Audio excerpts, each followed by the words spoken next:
नमस्ते साथियों, मैं सोनू आर्य। आप देख रहे थे मिशन आर्यवर्त और बोल हिंदुस्तान का साझा उपक्रम। हम निकले थे टिटोली गांव में।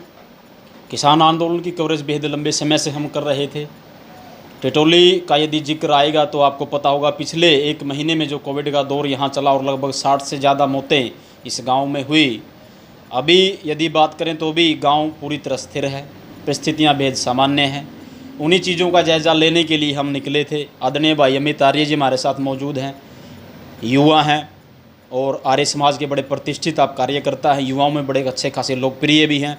और गांव की इस आबो हवा को परिवर्तित करने में युवा साथियों का बड़ा विशेष योगदान उस समय रहा। जब परिस्थितियाँ विपरीत थी तब युवा नौजवान पीढ़ी ने, खास करके आर्य समाज के युवाओं ने आगे बढ़ कर के गाँव की आबो हवा को साफ करने का जिम्मा लिया और निरंतर कार्य किया। तो आइए भाई साहब से बात करते हैं। हाँ जी भाई साहब, यही पूछना चाहेंगे, जिस समय कोविड का दौर चरम सीमा के ऊपर था, उस समय लोगों में क्या भाव था, क्या परिस्थितियाँ थी, कैसा माहौल था? सबसे पहले आप यहाँ पर अटल सेवा केंद्र टिटोली में पहुँचे हैं, आपका हृदय गहराइयों से स्वागत भी है, धन्यवाद भी है।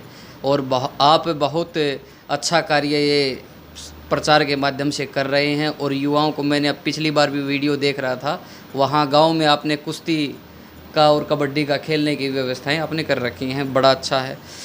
अभी बात मैं बता दूं कि कोविड सेंटर, जो कोविड गांव टिटोली में फैला हुआ था, मतलब कि सरकारें कुछ बता रही थी, गांव में माहौल इतना भयानक था कि लोग घर से नहीं निकल रहे थे। तो इसकी पहल की, घर से निकलवाने की या घर में दवाइयाँ पहुँचाने की या ऑक्सीजन की, गाँव में आश्रम है स्वामी आर्य इंद्रवेश विद्यापीठ, वहाँ से एक नव युवक जो एक सन्यासी बने हमारे, मैं उनका भी हृदय गहराइयों से धन्यवाद करना चाहूँगा, स्वामी आदित्य वेश जी, और हमारे साथ में भाई रजनीश जी और मनीष जी। और मनीष जी तो सरकारी नौकरी होते हुए भी मतलब अपना सारा समय इस कार्य में लगा दिया। और स्वामी आदित्य वेश जी ने क्या किया, लगभग लगातार 1 महीना पूरे गाँव में यज्ञ की ज्योति जला दी गई। सुबह शाम घर में, गांव में जिसने भी धूनी देनी हो, यज्ञ तो प्रतिदिन ही चलता था।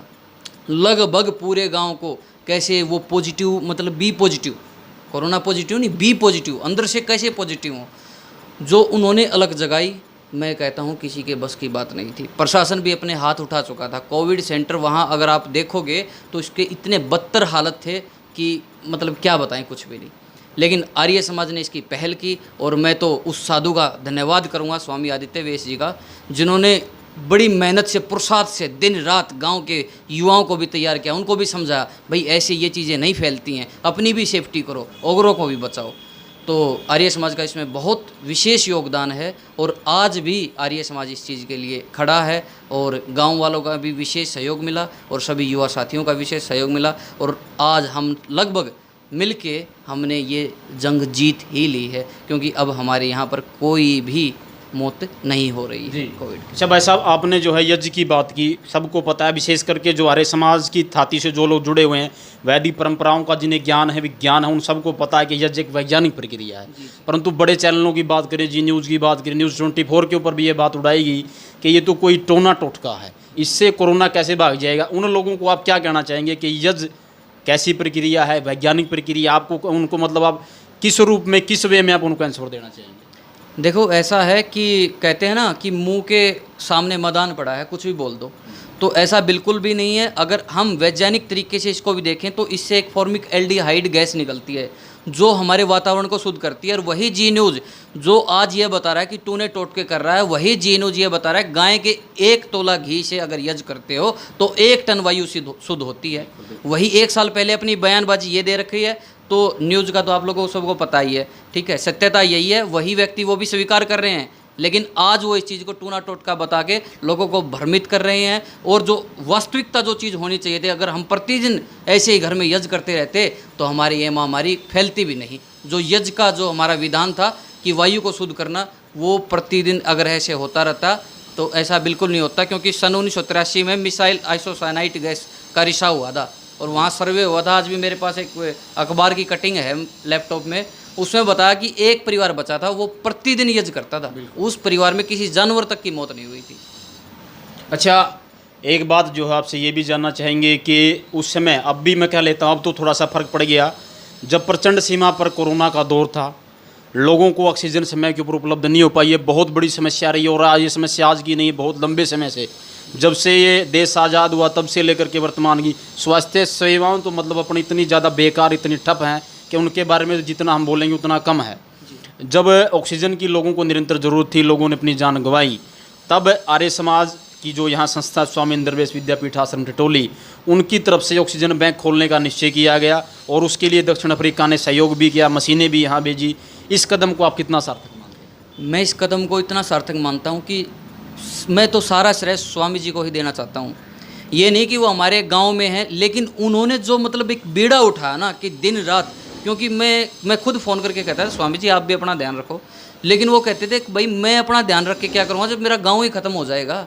तो मैं ऐसे व्यक्ति के लिए एक बात कहना चाहता हूँ, कहते हैं ना कि बांधे जाते इंसान कभी तूफान ना बांधे जाते हैं, काया जरूर बांधी जाती है पर अरमान ना बांधे जाते हैं।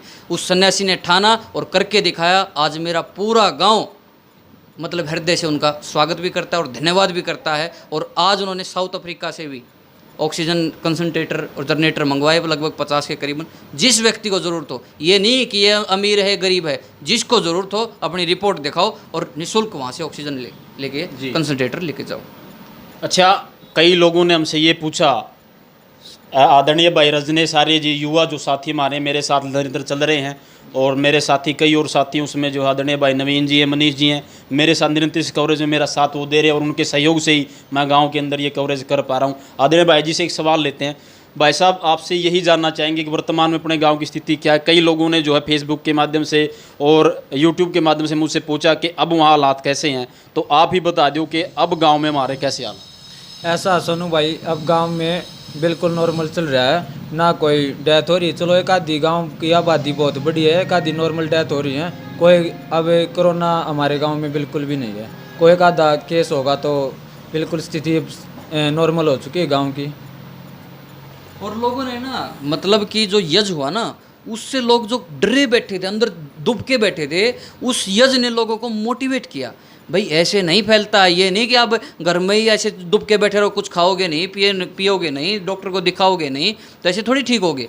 तो लोगों को यज्ञ के माध्यम से लोगों को ना एक पॉजिटिव थिंकिंग भी लाई और लोग मतलब समझ, अच्छा ऐसा नहीं हो सकता क्या। मतलब उनको बताया गया, जिसको ज़रूरत थी डॉक्टर के पास भी ले जाया गया। कोविड सेंटर, तो ये जो कोविड सेंटर अगर हमारे गांव में बना है तो स्वामी आदित्य वेश की उन्होंने यहाँ पर डीसी साहब आए थे, यहाँ पर स्पेशल बोला कि जी हमारे गांव में कोविड सेंटर होना चाहिए। जो भी बना, टूटा फूटा बना, वो भी आर्य समाज की विशेष सहयोग और योगदान से ही बना जी। तो साथियों, आदरणीय भाई अमित जी, आदरणीय भाई रजनेश जी, उनसे हम चर्चा कर रहे थे वर्तमान परिस्थितियों को लेकर के, और तस्वीर बेहद साफ है। युवा आगे आए, आर्य समाज के साधु सन्यासी आगे आए और उन्होंने बड़ा ज़बरदस्त प्रयास किया और इसी के कारण आज गांव पूरी तरह सेफ है। देखते रहिए बोल हिंदुस्तान। धन्यवाद आप सबका। आप अंग्रेजी दवाओं से परेशान हैं या फिर रोगों से परेशान होकर संसार से उठ जाना चाहते हैं? उठ जाने से पहले नाड़ीवैद्य क्या क्लब पर आइए और अपने सभी रोगों का आयुर्वेद में सही समाधान पाइए। साथियों, इस वीडियो को ज़्यादा से ज़्यादा लाइक करें, कमेंट करें, शेयर करें और चैनल को सब्सक्राइब करना ना भूलें।